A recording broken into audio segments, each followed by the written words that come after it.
It had been a long week at work, and I was finally home. As I walked in, I heard my wife talking on the phone. When I walked in from the garage, I saw her sitting at the island in our kitchen drinking a glass of wine. I grabbed a glass and poured myself a glass. "Michael, Mom wants to say hello. I'm putting you on speakerphone." "Hi, Michael. How is my beloved son-in-law doing?" "Great, Mom. You know that I am your only son-in-law, so the competition is not that fierce." "I know, but you would be my favorite no matter what." "Thank you. I love you too. You know, my dad and I were watching a show. A husband and wife were talking about how to build trust in their relationship. My mother-in-law always tried to give us relationship advice to keep our marriage strong. Some of them were good, some not so much, so we needed to look at each one individually to see if it had any merit. Every week they hand over their mobile phones to each other so they can look through messages and call history to show they have nothing to hide. My dad and I do this now too. You guys should try it."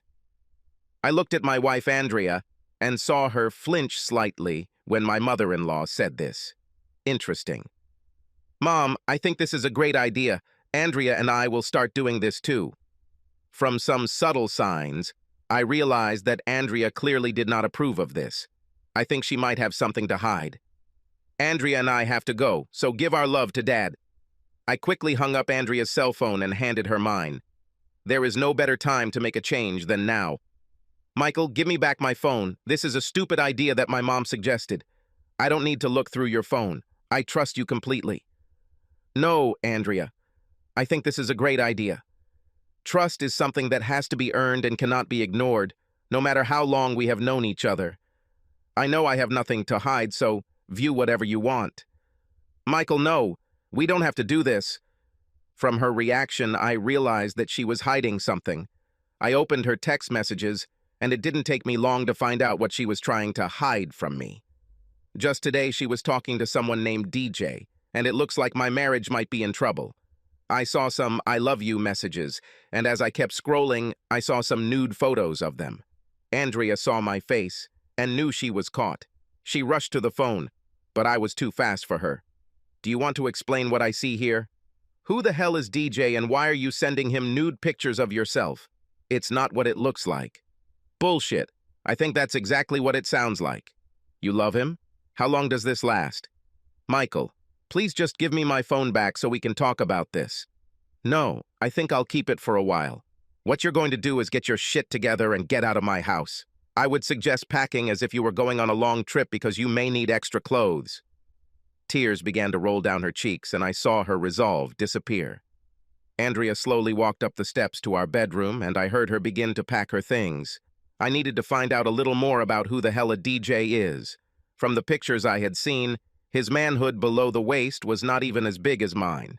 He wasn't in better shape than me, so there had to be something else I was missing as to why my wife cheated on me. Cheating a fallen woman. I grabbed the phone and called my brother. He lives near Chicago and works for a small county police department. I quickly told him about my situation and asked him to dial the number to find out who this DJ is and why he ruined my marriage. He replied that the number belonged to David James. He was also able to find out the home phone number. I didn't need any further information at this point, but I told him I'd be in touch. I heard Andrea coming down the steps.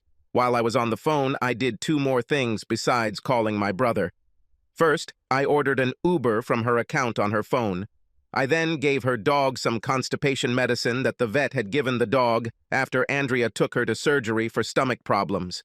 I didn't really like this dog, especially since she didn't have much of a dog in her, since she'll only weigh at about 5 pounds, but barked constantly. "Michael, can I pick up my phone?" "I'll go to my mom's house, but we need to talk about this." "Andrea, what's in your bag, your dog, and what's in your purse right now are the only things you're going to walk out of here with. You won't get your phone, and you won't get the car you made me buy for you. This car is in my name, and I'm paying for your phone, so take your shit and leave. Uber will be here to pick you up in 5 minutes, and the medicine for her dog should take effect about 10 minutes after that. This car ride should be interesting. Serves this cheating bitch right." Andrea grabbed her things and waited by the side of the road when a car pulled up. She turned around one last time and waved to me as I stood by the window. I gave her the middle finger when she got into the car. Armed with DJ's home phone number, I decided to call him in hopes that someone other than himself would answer.